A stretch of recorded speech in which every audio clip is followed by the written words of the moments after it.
अब दूसरी बात मैं कहना चाहता हूँ, दूसरी, अरे भाई आपने जुमलों के सरदार आप लोग हैं भाई। हमने आतंकवाद की इतनी घटनाएं उत्तर से दक्षिण तक बता दी, अब दक्षिण कश्मीर के 4 जिलों में रह गया है, वो दिखाई नहीं पड़ा, उसके लिए इनको आंकड़े चाहिए। पर मैं कह सकता हूं हमारी सरकार के किसी नेता ने आतंकवादियों के लिए आंसू नहीं बहाए।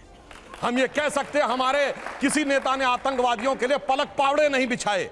संसद भवन पे हमला हुआ, जिन जाबाजों ने अपनी जान दे दी, उन्होंने, उनके परिवारों ने मेडल लौटा दिए। चूंकि अफजल गुरु को 7 साल तक सर्वोच्च न्यायालय से निर्णय होने के बाद फांसी नहीं दी रही थी, परंतु सोनिया जी की आंख में आंसू नहीं आए, बटाला हाउस के एनकाउंटर के आरोपियों के लिए आंसू आए।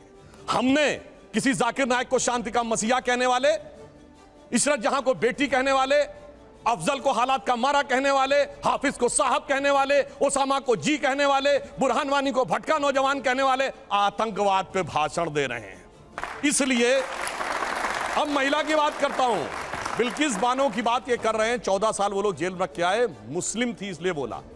इसी पश्चिमी उत्तर प्रदेश में एक मुस्लिम महिला थी इमराना, जिसके साथ उसके ससुर ने बलात्कार किया और मौलवी ने फतवा दे दिया कि अब आज से वो अपने ससुर की पत्नी और पति की मां हो गई, और जलवाए जलाल से वो मौलवी साहब विद्यमान थे, चू नहीं बोला। ये इनका महिलाओं के प्रति सम्मान था। हमारे यहां किसी ने नैना साहनी को तंदूर में जलाया, छोड़िए वो सब आरोप प्रत्यारोप। मैं तो 100 बात की बात कहना चाहता हूं, वो कहां गए उन लोगों का सम्मान करते थे जिन्होंने कश्मीर वैली में लिखा, छोड़ के चले जाओ हिंदुओं से और अपनी बेटियों को छोड़ जाओ। वो गिरजा टिक्कू जिसके साथ सामूहिक बलात्कार के बाद आरे से काट दी गई और चू नहीं निकला किसी के मुंह से। वहां एक किसी महिला एक के साथ नहीं, पूरी कम्युनिटी के साथ हुआ और सब मौन साधारण किए रहे, क्योंकि वो सेक्युलरिज्म का सुंदर संगीत था, उससे इनको वोट मिलने थे। कहते हैं आईएसआई भारत की धरती पे नहीं था। मैडम, आपकी सरकार के समय में रिपोर्टें हैं आईएसआई के कितने मॉड्यूल्स काम कर रहे थे, और जो आप बता रही हैं वो कहानी तो बहुत पुरानी हो गई। उसके बाद तो जो ठुकाई हुई कहां, उरी में, जो कुछ हुआ बालाकोट में, उसके बाद Imran Khan as prime minister of Pakistan बोले पाकिस्तान की नेशनल असेंबली में, जो हिंदुस्तान ने किया है बालाकोट में उससे ज्यादा कुछ खौफनाक ये लोग करना चाह रहे हैं।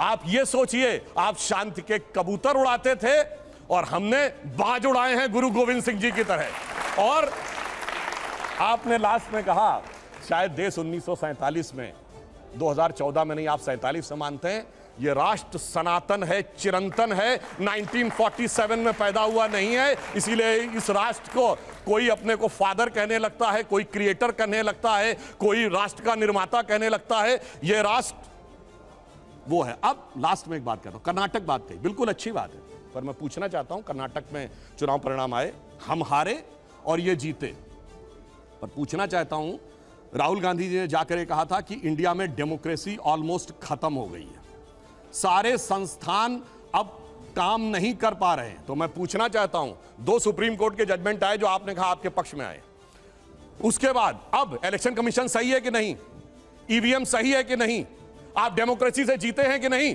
कर्नाटक में? मेरा मानना है कि अगर हम ईमानदारी से स्वीकार करते हैं हम कर्नाटक में हारे हैं, कांग्रेस को ईमानदारी से क्षमा मांगनी चाहिए कि आगे से हम अपने राजनीतिक हित के लिए विदेश की धरती से जाकर कभी इस देश को बदनाम करने की कोशिश नहीं करेंगे। और पुनः मैं कहना चाहता हूं, आज मैं विनम्रता से और चुनौती से पूछता हूं, G7 कंट्रीज और G20 कंट्रीज में एक देश बताएं जहां महंगाई की दर हमसे ज्यादा हो और विकास की दर हमसे कम हो। हम दुनिया में सबसे बेहतर स्थिति। अब आता हूं गलवान पे।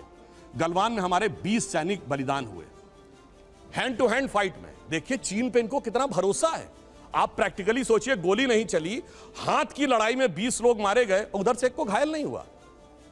यह होती है व्हाट्सएप यूनिवर्सिटी या राहुल गांधी से प्रेरित बुद्धि। ऐसा हो सकता है क्या? इंटरनेशनल मीडिया ने बताया कि 60 के करीब उनके सैनिक मारे गए, उसने एक घायल की भी सूची नहीं जारी की, पर चाइना के डाटा पे भरोसा है और भारत की सेना पे भरोसा नहीं है। और अगर मैं पूछूं, जो हमारे जवान वहां बलिदान हुए थे वो किस रेजिमेंट के थे पता है आपको? बिहार रेजिमेंट। बिहार रेजिमेंट का युद्ध उद्घोष जानते क्या है? बहुत घनघोर सांप्रदायिक लगेगा आपको। बिहार रेजिमेंट का युद्ध उद्घोष है बजरंग बली की जय, मगर वो इनको लगता है सांप्रदायिक। राजपूत रेजिमेंट का युद्ध उद्घोष है राजा रामचंद्र की जय, सुनिए। और जो हमारी गोरखा रेजिमेंट का युद्ध उद्घोष है जय जय महाकाली आयोरी गोरखाली। मगर अफसोस है कि भारत की ऊर्जा ओजस्विता के सारे प्रतीकों को सांप्रदायिक कह कह के आपने उनको भोथरा करने का प्रयास किया। और कर्नाटक में आज क्या हुआ? इनके राष्ट्रीय अध्यक्ष के बेटे आज ही बोले कहे हम सांप्रदायिक संगठनों को नहीं वो करेंगे और आरएसएस को भी हम बख्शेंगे नहीं। अरे भाई, बड़े मियां तो बड़े मियां, छोटे मियां सुभान अल्लाह। और मैं इनसे विनम्रता से पूछता हूं, अब आप अपना वादा निभाइए। आपने कहा था हम 6% मुस्लिमों का आरक्षण देंगे, मुस्लिम आरक्षण देके दिखाइए। सुधांशु जी एक बात दूसरा मैं पूछ रहा हूं, एक सेकंड। प्रतिबंध लगा के दिखाइए। Right to respond. हाँ बिल्कुल आप करिए। मैं एक आप ही का एक सवाल को उन्होंने जवाब नहीं दिया, मैं ले लूं 1 मिनट फिर आपके पास आना हूं। उन्होंने पहलवानों का जिक्र किया और उसको उन्होंने महिलाओं से जोड़ा।